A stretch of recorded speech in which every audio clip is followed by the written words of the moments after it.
Olá, boa tarde. O Senado aprovou em segunda votação a PEC que limita os gastos públicos pelos próximos 20 anos.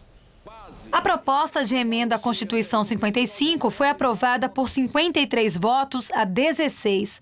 Foram rejeitados os destaques que pediam a retirada das áreas de saúde e educação da proposta e o reajuste do salário mínimo. Para a aprovação, eram necessários 3/5, ou seja, 49 votos dos 81 senadores. A sessão do Congresso Nacional destinada à promulgação está marcada para quinta-feira. Entre os principais pontos da PEC está o que vincula as despesas da União à inflação do ano anterior. Quem desrespeitar o limite pode ficar proibido de fazer concurso para contratar novos servidores e dar reajustes. Os gastos com saúde e educação vão ser enquadrados no teto de gastos só a partir de 2018.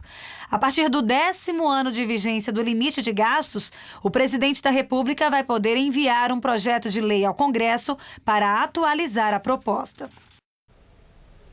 E foram registrados atos em pelo menos 8 estados contra a aprovação da proposta que limita os gastos públicos. Aqui em São Paulo, movimentos sociais como a Frente Povo Sem Medo e Brasil Popular se reúnem aqui na Avenida Paulista. Durante a manhã, integrantes do movimento Luta Popular fizeram um protesto na zona sul da capital. O trânsito ficou bastante complicado e, segundo a SP Trans, a manifestação prejudicou a circulação dos ônibus de 37 linhas. Em algumas capitais, como Cuiabá e Porto Alegre, ruas foram fechadas. Estudantes, servidores públicos e integrantes de movimentos populares, entre outros grupos, participam dos atos.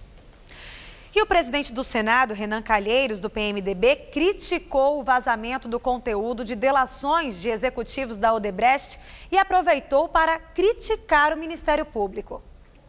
Você tem delações e delações, você tem o nome citado porque alguém interpretou que alguém falaria em seu nome, isso é um absurdo. Isso só serve para alimentar um noticiário e para permitir um pré-julgamento das pessoas.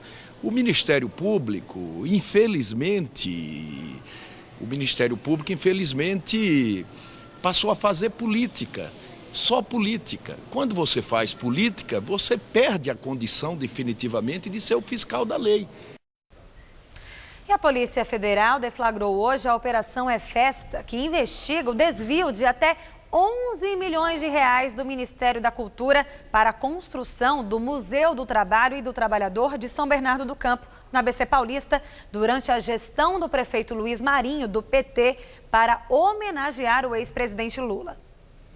O inquérito foi instaurado pela PF a partir de informações divulgadas pela imprensa em novembro de 2014, indicando atraso e possíveis fraudes na construção do museu. A obra começou a ser feita em 2012 e deveria terminar em 9 meses, mas até hoje não foi concluída. Ao todo, foram cumpridos 32 mandados judiciais em São Paulo, Santos, ABC Paulista, Barueri, Rio de Janeiro e Brasília. Segundo a PF, houve desvio de recursos de projetos da Lei Rouanet e convênios do Ministério da Cultura com a Prefeitura de São Bernardo, sob o comando do PT. Havia um superfaturamento de produtos que não eram efetivamente utilizados, havia pagamento de prestação de serviço não efetivamente realizado. Isso foi constatado em 3 oportunidades pela CGU, serviços que em momento algum foram prestados. E havia o repasse do município para as empresas que foram investigadas. Isso aí foi um ponto bastante identificado durante a investigação. O prefeito Luiz Marinho informou por meio de nota que é o maior interessado para que tudo seja esclarecido e está à disposição das autoridades competentes para fornecer as informações necessárias. E a última sessão da CPI da merenda na Assembleia Legislativa de São Paulo foi hoje de manhã. Por 6-1, os deputados da base do governador Geraldo Alckmin, do PSDB, aprovaram o relatório final, que trouxe indícios de crimes praticados por membros da COAF, a Cooperativa Orgânica Agrícola Familiar. A CPI acabou sem ter acesso aos processos e depoimentos das investigações sobre as irregularidades na compra da merenda escolar. Os deputados chegaram a pedir o envio dos documentos, mas a Justiça Federal de São Paulo negou, dizendo que as apurações correm sob sigilo. Vamos cobrar, já dissemos claro para o presidente que essa informação seja exigida, mesmo a CPI acabando. Como pode um parlamentar não ter direito a acessar um processo que ocorre na Assembleia Legislativa? É a gente afrontar os servidores aqui afrontando o Poder Legislativo. Foi feito todo tipo de levantamento. Eu volto a insistir, aquele que era o alvo da investigação maior, que era o deputado Capês, o único que falou dele no início foi o Marcel, só que depois no Tribunal de Justiça ele volta atrás e desmente. Todos os outros falavam, o Marcel dizia, o Marcel dizia, o Marcel dizia. Então, efetivamente não tem prova. Aliás, vou além, não tem efetivamente nenhum depoimento que acusa o deputado Capês de cometer qualquer ilegalidade. Vamos falar sobre o tempo agora? Hoje tivemos um dia quente, mas com chuvas pontuais que começaram já no início da tarde, mas que não devem se estender pela noite, não.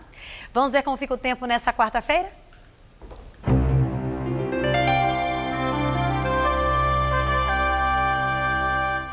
Uma frente fria passa pelo sudeste e começa a mudar o tempo na faixa leste paulista. Pelo interior, quase nada muda.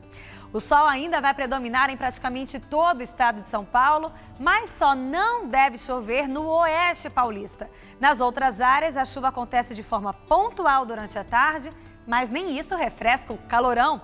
A máxima vai aos 35 graus amanhã em Votuporanga, em Presidente Prudente, aos 36 em Presidente Bernardes e na cidade de Ribeirão Preto, calorão também na casa dos 35 graus amanhã. Aqui na faixa leste, incluindo o litoral e a Grande São Paulo, chove já pela manhã por causa do avanço daquela frente fria que falamos. Mas não teremos risco de temporais não, e as temperaturas caem bem em relação a hoje. Para essa quarta-feira, teremos mínima de 18 e máxima tarde de 27 graus. Aí na quinta, o tempo muda, fica fechado e friozinho. A máxima prevista é de apenas 22. E na sexta-feira, o sol até aparece, mas a máxima não deve passar dos 23 graus. E assista agora a uma reportagem sobre uma quadrilha que atacou um carro forte ontem à noite, matou um vigilante em plena rodovia Dom Pedro I, em Itatiba, no interior de São Paulo. Houve troca de tiros com a polícia, 2 PMs ficaram feridos. O tiroteio interrompeu o tráfego. Imagens feitas por motoristas que estavam na rodovia mostram os policiais atrás de uma viatura, enquanto os bandidos fazem vários disparos. Depois de um intenso tiroteio, os policiais saem correndo pela rodovia e um deles é atingido com um tiro na perna. Um dos PMs mandou um alerta para os outros policiais quando chegou ao hospital. Trombei os caras na Dom Pedro, cara. Os caras, eu vi 6 fuzil, cara, arrebentaram minha viatura.